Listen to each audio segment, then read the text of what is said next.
Okay, I've made it. I've managed to bring it down. These are the colors. If you were paying attention to the previous video, you could see by looking at these black boxes where I ended up removing indices from. And I had found some other really bright teals that were not relevant to the image at all. I removed the other green like I said I was going to.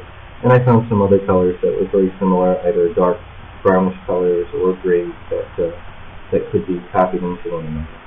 So now that I have that, and I know, the way I know that I'm done with 32 is I went to colors and use colors unused, and it always reports how many colors are now being used. So the last thing I would do is go into colors, reduce colors, and type in 32 colors and uncheck dither, and that's simply going to rearrange my palette to make sure that all the 32 colors are in the first 32 indices of the image. So that certainly gets you most of the way there. I'm going to save this now, as I would have been doing before if I really cared about this image. I'm going to make sure I'm saving it in index color mode now. So that's going to be a PNG for now. I'm going to release it 32, we'll call this. So I'll save that, and what I would finally do when I'm done with my color reduction is reload the original as well.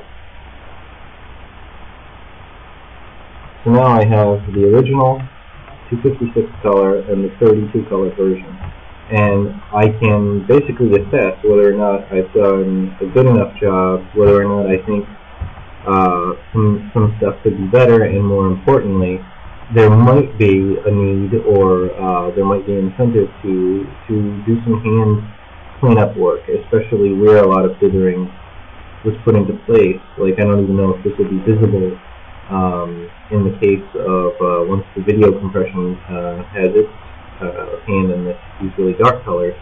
But the point is there's a much more steady dither pattern in the color reduced version. So what I might want to do is use the other image as reference and just start filling in. I've been filling multi-shade mode from the previous video, or go to paint mode and just sort of block in some larger areas of pure black, for instance, or whatever this dark color is.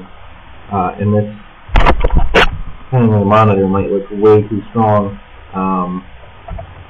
But the point is that you can actually, while I'm thinking of it, I can also go into the halftone mode that I've shown in a previous video and go in settings to see which colors I'm picking here and which. So there you can see.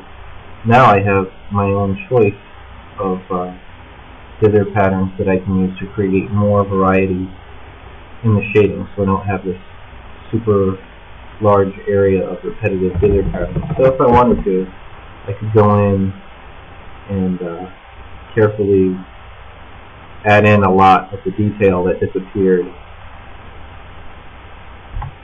from this original version. I've perhaps gone too far with the contrast, but I also wanted it to show up to some extent in the video compression.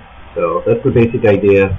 I can choose a good dither pattern with these two colors and add back in some of the lost detail from the black. You get the idea. I'm going to stop there.